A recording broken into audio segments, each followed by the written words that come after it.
सतगुरु महाराज की जय।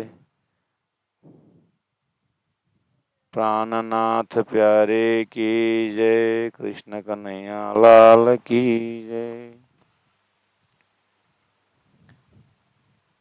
जो सागर कहे तावे कान के, तिन सागरों तावे कई सागर। जो गुण देखो हक एक अंग, या थे रूहानी कसे क्यों कर। जो गुण मैं कहती हूँ हक अंग गुण अपार। अरस रुहे गिने गुण अंग के, सो गुण आवे न क्यों ए सुमार। सो गुण आवे न क्यों ए सुमार। सच्चिदानंद पार ब्रह्म की जय। सागर श्रृंगार ग्रंथ और प्रकरण 13, चौपाई नंबर 27-28 हम चिंतन कर रहे हैं।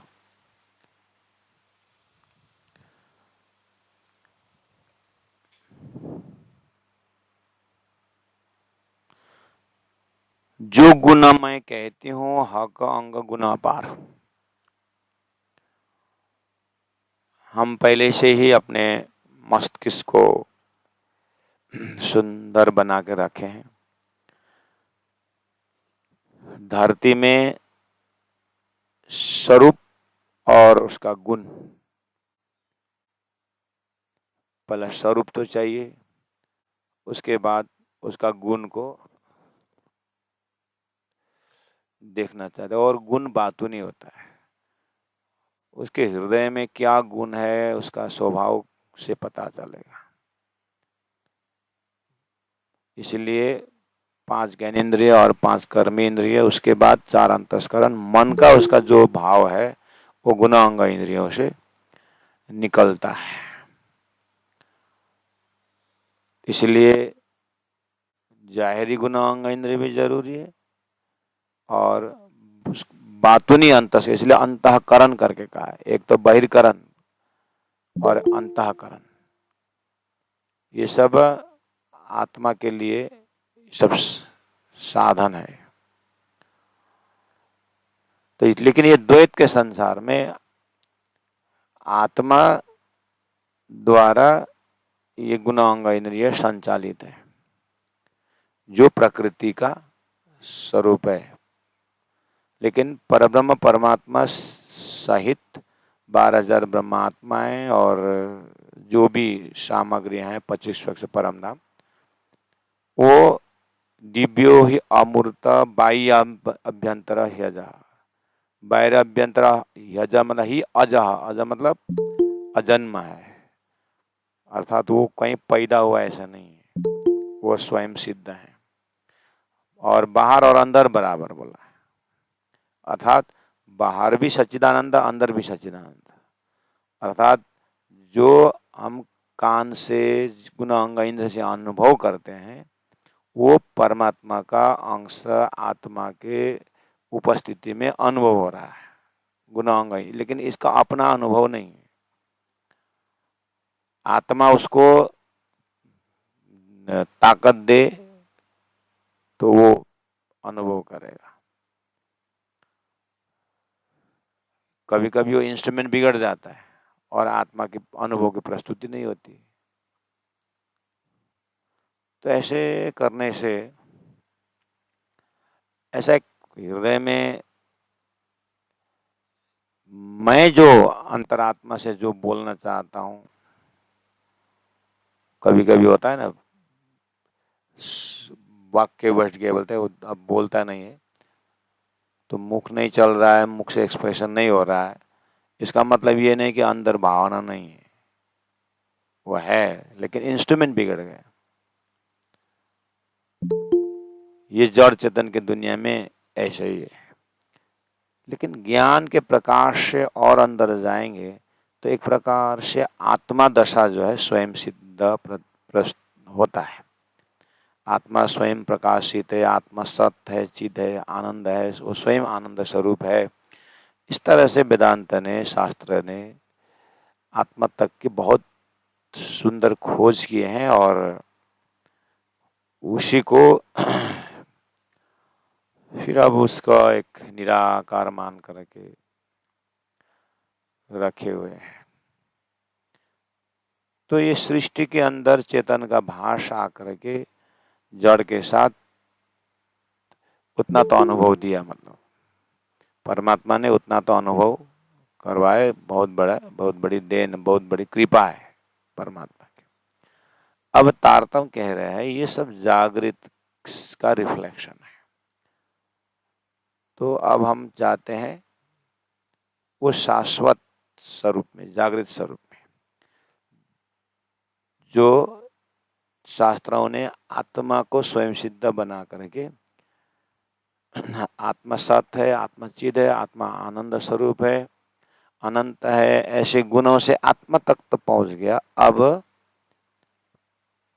जब परमधाम की लीलाएं, जागृत की लीलाएं शुरू होती है तो वहां जो स्वरूप हमको मिलता है वो स्वरूप ही चैतन्य है।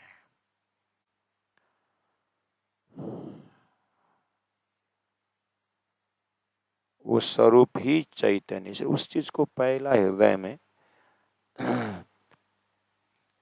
अंदर का सब साफ करके, जैसे मैंने कहा ना, हम जो बोलते हैं पात्रता की बात बोलते हैं ना, ऐसे ही शारीरिक पात्रता, मानसिक पात्रता होते हुए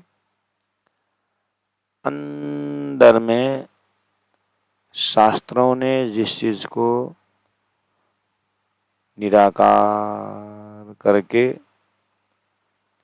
जहाँ पर स्थापित कर दिया है प्राणनाथ जी के हिसाब से, वो पात्र गलत हुआ है, उसको पवित्र करना है। इसलिए उसको प्राणनाथ जी ने विकार माना हुआ है। आत्मा तक पहुंचने के बाद परमात्मा निराकार है, आत्मा तक का स्वभाव आ गया ना, उसके बाद परात्मा और परमात्मा स्वरूप चिदादित्यम किशोरांगम परे धामनि विराजिता, वो स्वरूप को साक्षात, जिनमें पांच तत्व भी है, गुणांग इंद्रियां भी है, सब कुछ है, लीलाएं हैं, सब कुछ है, लेकिन वो सब तत्व ही चैतन्य है। ये वाली बात जो है ना, जीव के दिमाग में घुसते ही नहीं। तो उसको बोले सृष्टि के अंदर निराकार, यानी मोह अज्ञान भ्रमण का सृष्टि होने से उस जीव में बहुत भ्रम है कि परमात्मा साक्षात है, गुणांग इंद्रिय सहित हैं, लेकिन दिव्यो ही अमूर्त पुरुष रहा। वो अमूर्त शब्द है ना, अमूर्त मतलब मूर्ति नहीं बोल दिए। बस ये इंटरप्रिटेशन से सब गलती की परंपरा चली गई। अब अमूर्त मतलब प्राकृतिक मूर्ति नहीं है, सच्चिदानंद मूर्ति है, जिनमें गुण अंग इंद्रिय सब है, लेकिन सब चैतन्य है। ये वाली चीज जीव के बुद्धि में, बड़े बड़े संसार के सबसे बड़े बड़े ज्ञानी भी, भले ही ज्ञानी है तो बुद्धि को खुराक है ना, चेतन तो ज्ञानी भी कुछ, ज्ञानी मूर्खा कुछ चेतन तो है नहीं। तो ये दिमाग में, बड़े बड़े ज्ञानियों के दिमाग में जो आत्मा का सच्चिदानंद स्वरूप एक्सेप्ट करने का जो फैकल्टी है, उस फैकल्टी में निराकार डाल दिया। इसीलिए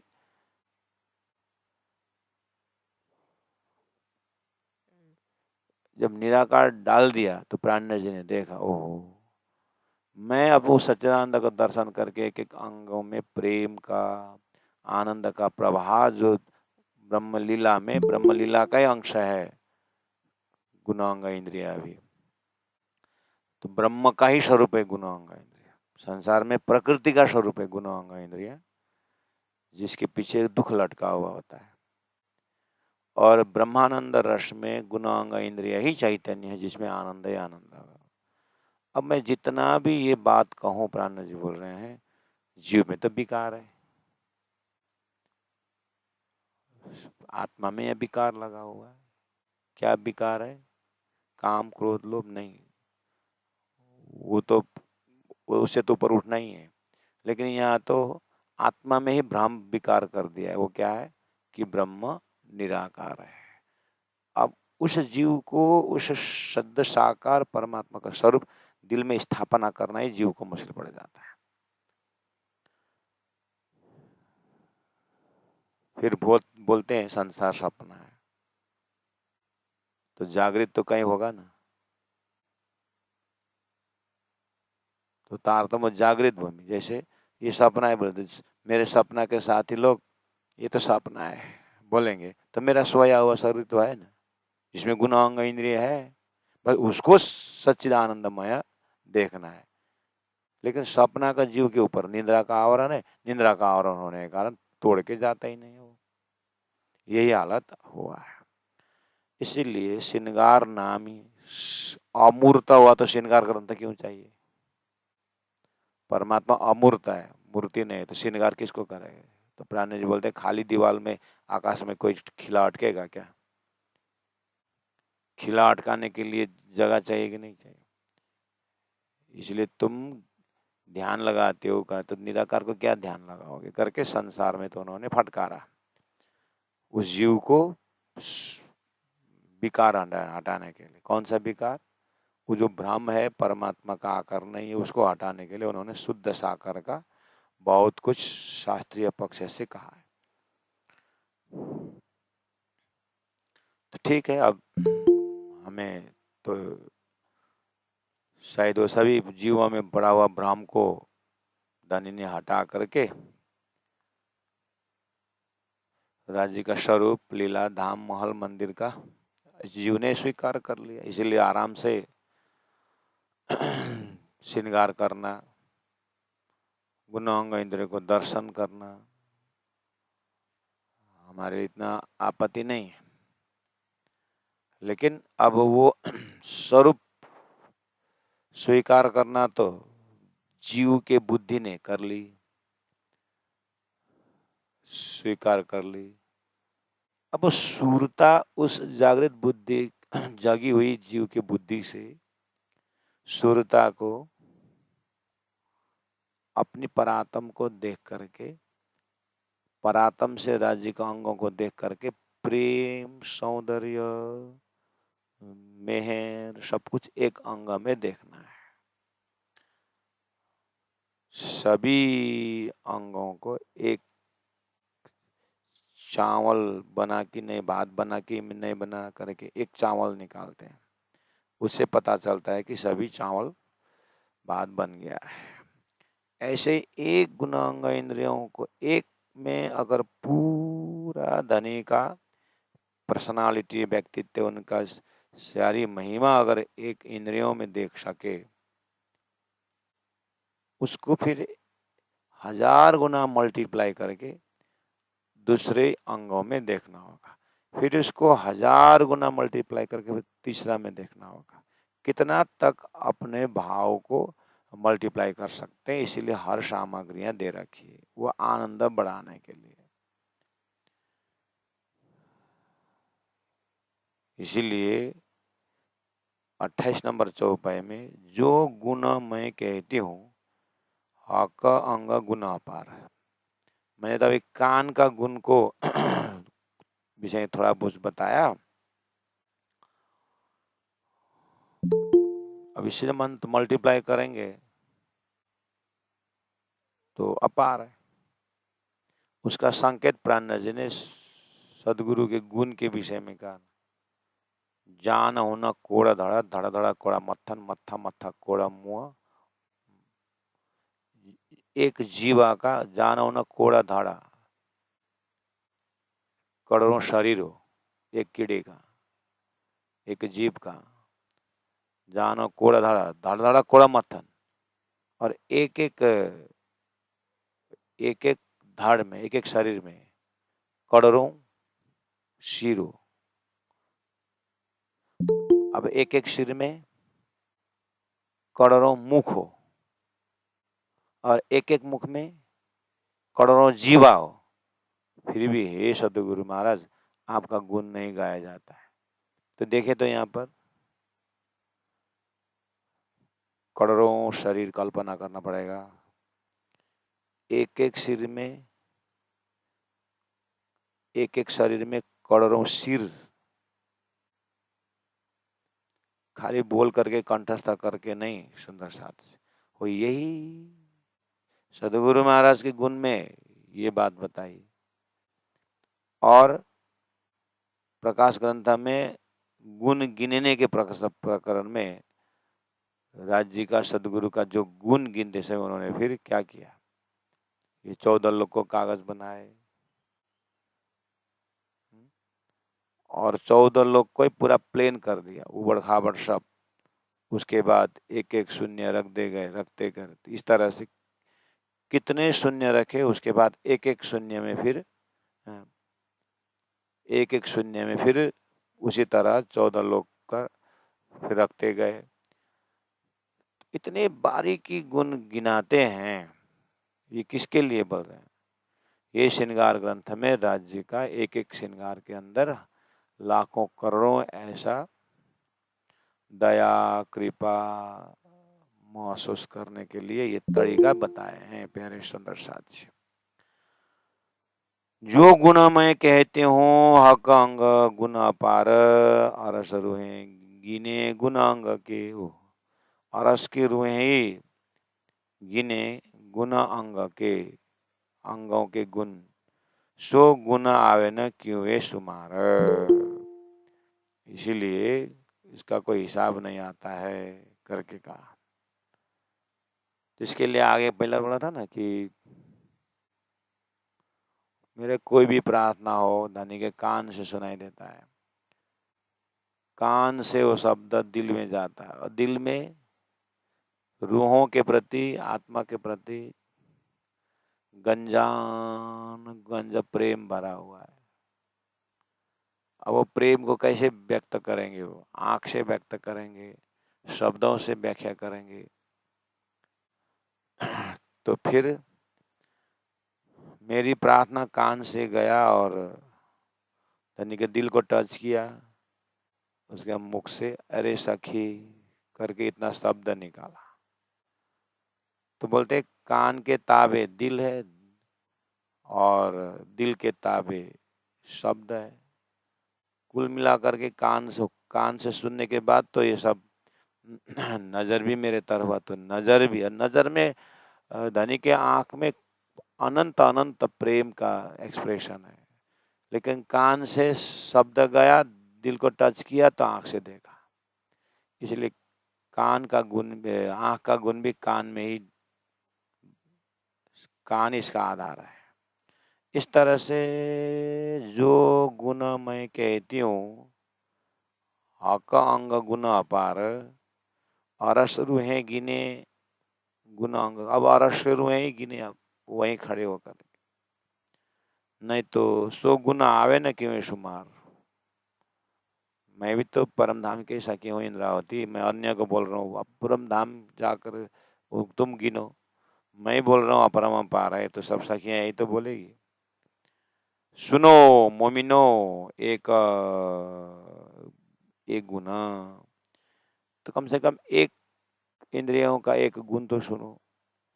एक अंग ऊपर के कान, एक अंग ऊपर के कान, ऊपर ऊपर पढ़ो तो एक कान ही दिखाई देगा आपको, लेकिन अंग अपार का है कई बातुन, लेकिन बातुन में देखेंगे तो कई कान है धनी के,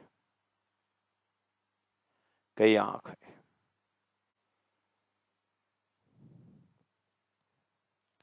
अजो जुदे भूषण शुभाना। अब उसके बाद भूषणों की, अब भूषणों में भी अलग अलग डिजाइनिंग है, सब चेतन का ही एक्सप्रेशन कर रहे हैं, सब धनी की सेवा में।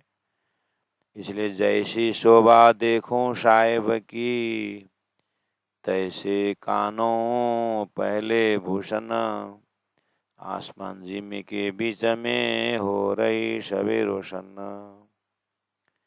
एक अंग में कई खूबियां, सो एक खूबी कही न जाए, तीन खूबी में कई खूबियां, गिनती होए न ताए। सो खूबियां भी अर्श की, जाके कायम सुख अखंड। सो कायम सुख इन क्यों कहूँ, ये जो जुबा इन पिंड। क्यों वरनो अर्श अंग को, एक अंग में अनेक रंग। जो देखूं ताके एक रंग को, तीन रंग रंग कई तरंग। सो एक तरंग ना कहे सकूं, एक तरंगे कई किरण। जो देखूं एक किरण को, तो पार न पाऊं गुण गिन। यह नमूना देता हूँ शुरुए जाने, जो सिफत करत। यदार्थ शब्द न पहुँचे तो जुबा पहुँचे क्यों हक सिफत। जो कबू कानो ना सुनी सो सुन जीव गोते खाए। दम ख्वाबी बानी वैदत की, सुनते ही उड़ जाए। श्रवण गुण गंज क्यों कहूँ, जाके तावे हुए कई गंज। इन गंजों गुण सुख सो जानही, जिन बका हक समझ। गुण एक अंग कहो न जावही, जो देखूं दिल धर। तो गंजा लेखे अपार के, सुख कहूँ क्यों कर। ये जब देखूं गुण श्रवण, जानो कोई नहीं न सरबर। सहुर करूं एक गुण सुख, तो जाए निकष उमर। ताथे सुख और अंगों के, सो भी लिए दिल चाहे।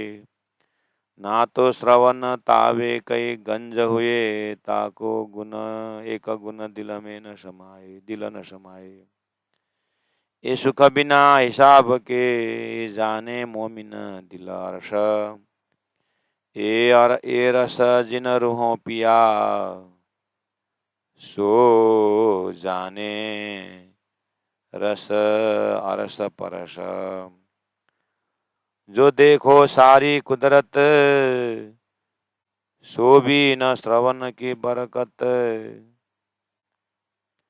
जो विचार करूं इन तरफ को, तो देखूं सब में यही सिफत। जो शौर कीजे हक सिफते, तो ये तो हक बका श्रवण। ये सुख क्यों आवे सुमार में, कछुलिया दिलार मोमिन। जेता शौर जो कीजिए, सो सिफते सिफत बढ़त। जो कदी आई बोई सक, तो मुख न हरफ कड़त। कहे हुक्मे मामत मोमिनो, क्यों कहे जाए गुण कानन। जाके तावे कई गंज सागर, ये सुख सहे न सके और सके तना। इस तरह से 45 चौपाई का ये कान, धनी के कान से अनंत अनंत खजाना, आनंद, सौंदर्य, प्रेम अनुभव करें होती। तो बीच में उन्होंने कहा कि उन्हें तो एक ही अंग में उम्र निकल जाता है, लेकिन सहुर करूं एक गुना सुख, तो जाए निकस उम्र निकल जाता है। लेकिन मुझे धनी का हुक्म ये भी है, अन्य अंगों का भी आनंद लेना है। इसलिए हक मासुका के नेत्र अंग करके 14वां प्रकरण में नेत्र के लिए आ रहा है। इसीलिए हम बस उसका एक रिदम को धनी के ही वाणी से, धनी के ही चौपाई से उस रिदम को हमने पाठ किया। तो हम वाणी पाठ करते हैं, मान के चलिए श्रीराजी महाराज हमारी वाणी पाठ का श्रीराजी महाराज श्रवण कर रहे हैं। जैसे हम पारायण पाठ करते हैं ना, एक दूसरे के कंपटीशन करके कि तूने कितने जपे पढ़ा, तुम 1 घंटे में कितने जपे पढ़ते हो।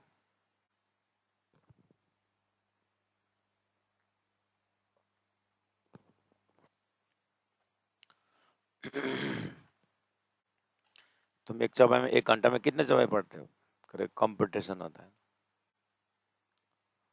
वो स्थूल जगत के लिए ठीक है, कोई उपन्यास पढ़ते हैं, कोई क्या पढ़ते हैं, उस जगह में वाणी पढ़ना मौखिक जागरण ही बढ़िया है, अच्छा है।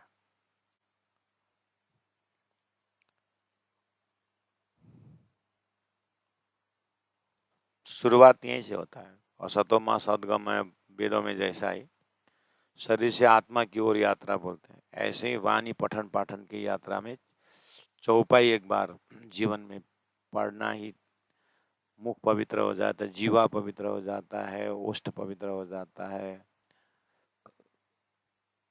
मन भले ही चंचल हो, लेकिन चंचल मन को भी चंचलता में यही लगा दे, चौपाई और फास्ट पढ़े, चौपाई और गहराई से पढ़े, इस तरह से मन को लगा दिया जाए तो स्थूल मन के लिए ठीक है। लेकिन अब शब्द के अंदर से भाव, फिर प्राण जी के भाव में भी प्राण जी के हृदय में क्या भाव है, श्री इंद्रावती आत्मा के हृदय में क्या भाव है, उसको देखते हुए फिर अपनी भावना को वहीं पहुंचा गए। उस समय कहाँ चौपाई की गंती आती है। तो इसलिए अब एकांत मिलन में राज्य के साथ चौपाई से प्रवेश करते हुए श्रृंगार ग्रंथ का श्रवण को उदाहरण लेकर के उसके अंदर देखने का एक तरीका बता रहा है। सब जो है तैयारी है गुणांग। बोलते हैं गुरु एकदम सब कुछ लुटाना चाहे शिष्य को तो भी 12 आना ही लुटा सकते हैं। तो 4 आना क्या है, वो 4 आना तो शास्त्र में नहीं है, गुरु ने सब दिया है। 4 आना तो शिष्य का अपना, उसके अंदर भी तो जीव है, उसके अंदर भी तो परमात्मा की सत्ता है। उस वो जो 4 आना जो बाकी रहा ना 16 आना में, 12 आना ही गुरु देते हैं। वो 4 आना उसका स्वतः जीव का या सुरता का स्वतः मेहनत है, स्वतः अंकुर है। उसके आगे गुरु कुछ नहीं दे सकता। ऐसे ही चौपाई हमें धन का स्वरूप और उसका महत्व, उन्हें इंद्रियों का महत्व दे करके इन्हें उल्टी से उल्टाए के पिया प्रेम मसाले। संसार के गुणांग इंद्रियां भूले थे, धनी का गुणांग इंद्रिय दे दिए। अब गुणांग इंद्रियों में जो गुण है, जो उसके अंदर भाव है, वो अपरम अपार दिखाई दे रहा है। इस तरह से राज्य का पूरा व्यक्तित्व को हृदयंगम करने के लिए आग्रह कर रहा है। जैसी शोभा देखूं साहिब की, तैसी कानों पहने भूषण। धनी की शोभा कानों से है और कानों की शोभा भूषणों से है। आसमान जिमी के बीच में हो रही सभी रोशन, इन भूषणों का आसमान जिमी के बीच में भूषण का ही प्रकाश है।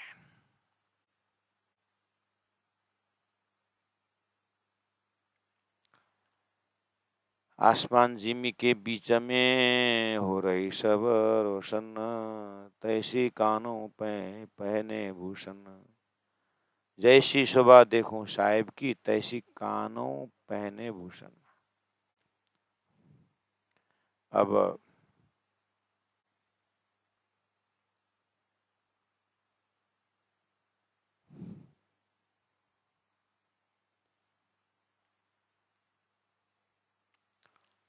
अगर राजा के गले में ना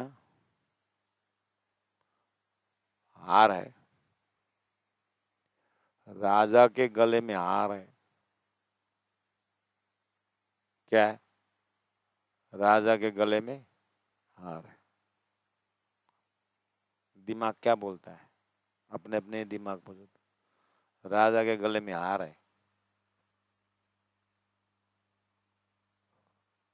राजा के गले में हार है, प्लास्टिक का होगा? नहीं नहीं, राजा के गले में हार प्लास्टिक का थोड़ा। जैसी शोभा देखो साहिब की, जैसी शोभा देखो राजा की, तैसी कानों पहने भूषण।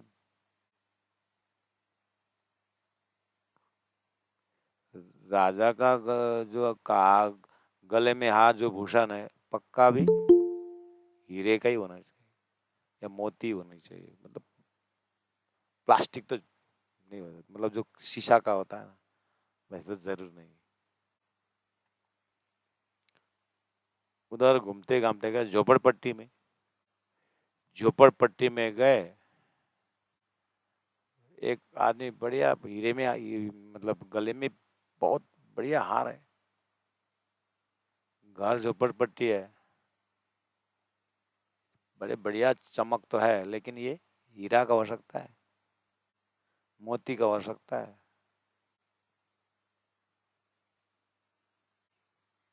नहीं हो सकता तो नहीं बोलते, लेकिन हमारा पूरा पर्सनालिटी में ढूंढिए 98% प्लास्टिक है। ये 2% मोर बात चोर होगी, चोर ले आए तो कहीं उसी राजा का कामदार था होगा तो राजा का हीरा के हाथ चोर के चोरी तो ला सकता है, संभव तो है।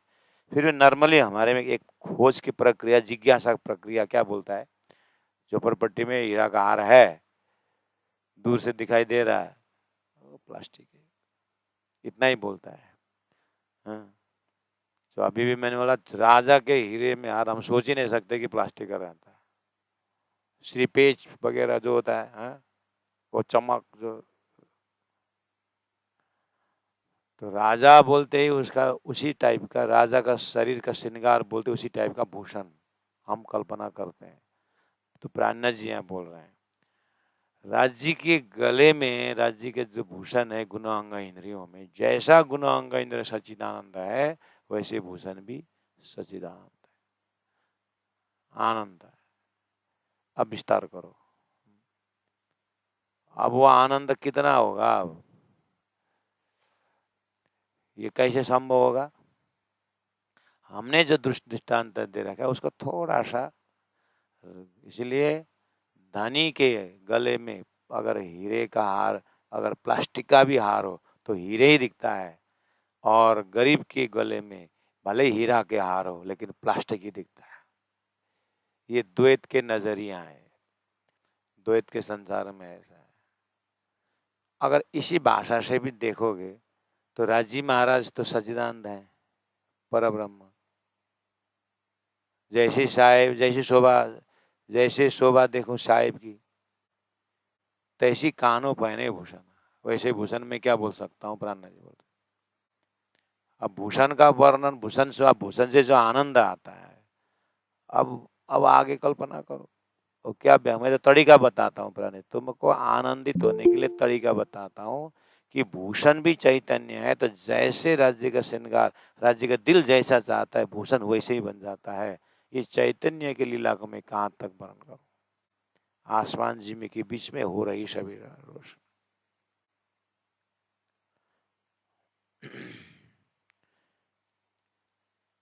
एक अंग में कई खूबियां, खूबियां मतलब स्किल।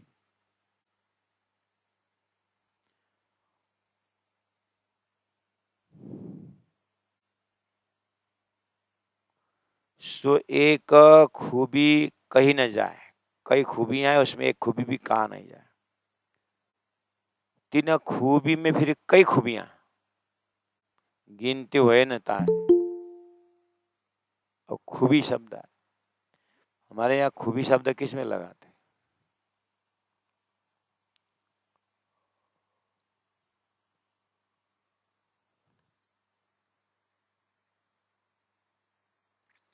इसका तो बहुत खूबी है।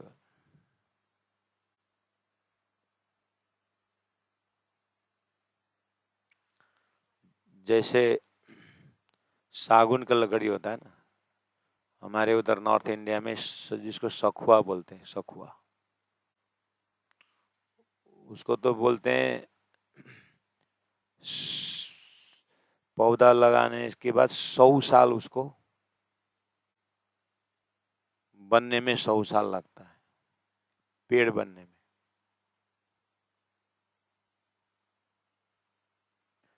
पेड़ बनने में 100 साल, और उसके बाद गिरा के रखो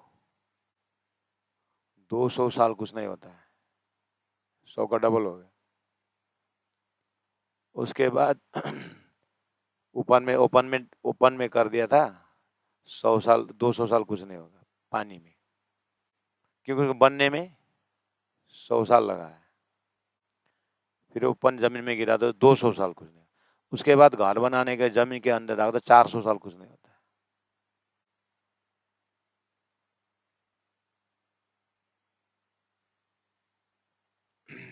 एक बार हाथीनी को और कुतिया को दोस्ती हो गई। हाथीनी और कुतिया को तो दोस्ती हो गई, तो कुतिया बोलती है हस्ती को, हाथीनी को, ए हाथीनी दोस्ती, खुशी का खबर सुनाऊं? हाँ सुनाओ। मैं प्रेग्नेंट हो गई। कुत्ती बोलती है, फीमेल कुकुर,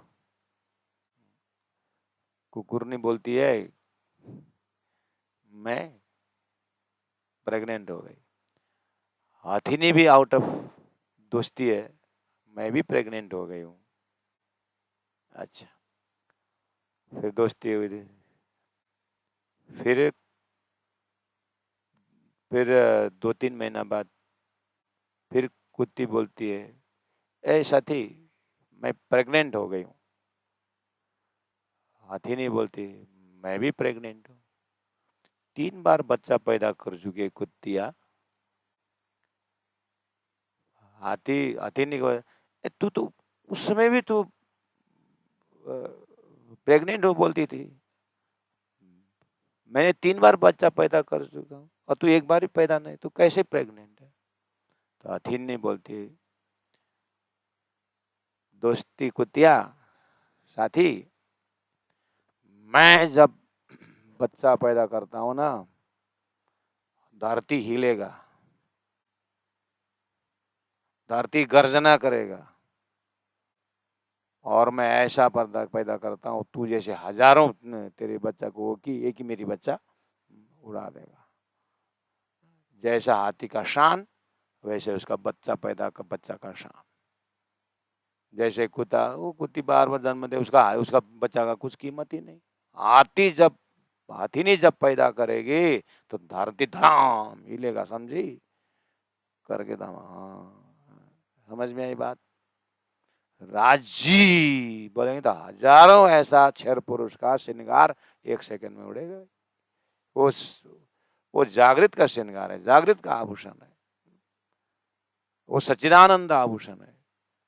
इसलिए जैसी शोभा देखो साहिब की, तैसी कानों पहने भूषण। जैसी शोभा हाथीनी की वैसे उसकी प्रेगनेंसी।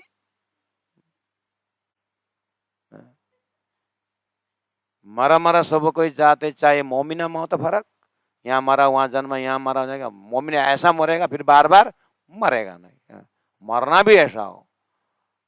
तो ऐसे राज्य की आभूषण, जैसी राज्य की शोभा वैसी तैसी कानों पहने भूषण। आसमान जिमी के बीच में हो रही सब रोशन। हाथी ने जब पैदा कर तो सब रोशन गर्जना करेगा। और उसने बिल्ली कुत्ते के जन्म का क्या जन्म बोलेगा। इस तरह से ये हजारों लाखों स्वर्ग वैकुंठ की बात करते हो, अक्षर के पल भर में कचरा की तरह उड़ जाता। और राज्य तो हो चिदादित्यम किशोरंगम परिधाम, ऐसी शोभा को कहाँ तक वर्णन कर। इस तरह से हृदयंगम करें। जैसी शोभा देखूं साहिब की, जैसी शोभा देखूं साहिब की, तैसे कानों पहने भूषण। सुदर्शा जी थोड़ा सा आप अब जो भाई मत दोहराइए, एक मैसेज देना है। मैसेज ये है कि हमारे यहाँ 8 बजे से 9 बजे तक विरह गायन, आज चौथ की तिथि है, विरह गायन है 8 से 9। उस समय में यही ऑनलाइन में हम इच्छुक सुंदर साथ को घर में ही अगर विरह गायन करना हो तो यही ऑनलाइन में हम, यहाँ जो हमारा रूटीन में जो 40-50 हम जो हैं साधनालय में हमारा रूटीन है, लेकिन यही ऑनलाइन में हम कनेक्टेड कर देंगे। जो इंटरेस्टेड सुंदर साथ है आप जोड़ सकते हैं 8 से 9 वाला में। और रात का जो समय है उसमें 8 से 9 कलश में से जागनी का प्रकरण चल रहा है, लेकिन मैं 2-3 दिन से थोड़ा अटेंड नहीं कर पा रहा हूँ, ये गुरु पूर्णिमा के और ये बीतक के तैयारी के। लेकिन आज संभवतः हम 8 से 9 रहेंगे। तो उस समय में भी विरह गायन प्लस कलश की चौपाइयाँ कवर करेंगे। और कल पंचमी तिथि 8 से 9 वाला में हम बीतक, जैसे 8 से 9 मामती प्राण जी को गुमट जी में पधराया जाता है ना। तो उस समय में हम विरह गायन के साथ में बीतक प्रारंभ करेंगे। फिर कल से ही शाम को 8 से 9 10 जो हमारा ऑनलाइन क्लास का समय है, उसी समय में 8 से 10 2 घंटा बीतक करेंगे, लेकिन नेपाली भाषा में करेंगे। मेरा जो बीतक हिंदी में जो है चौपाई 264 कितना क्लासेस में ऑनलाइन में है, वो यूट्यूब में है। ये जो बीतक कथा मतलब चर्चा के हिसाब से हम यहाँ पर 2 मंथ्स कोर्स में 30-40 विद्यार्थी हैं जो ये शिविर नेपाली भाषा में चल रहा है, तो उनको भाषा से समझाने में सरल पड़ेगा, तो नेपाली भाषा में बीतक सुनाएंगे। वो भी ऑनलाइन रहेगा 8 से, और यूट्यूब में भी डालने का प्रयास करेंगे। तो ये रहेगा कल से। तो आप जितना बन सके अटेंड करेंगे तो अच्छा रहेगा, क्योंकि मेन जो बीतक है वो 1 महीने बाद है, इसलिए पहला वाले में हमारा क्लास भी हो जाए और सुंदर साथ को भी फायदा हो जाए, इसीलिए हमने ये प्रोग्राम बना के रखा है। जैसी शोभा देखूं साहिब की, जैसी शोभा देखूं साहिब की, तैसी कानों पहने भूषण। आसमान जिमी के बीच में हो रही सबे रोशन, हो रही सबे रोशन। बोलो श्री प्राणनाथ प्यारे की जय, सदगुरु महाराज की जय।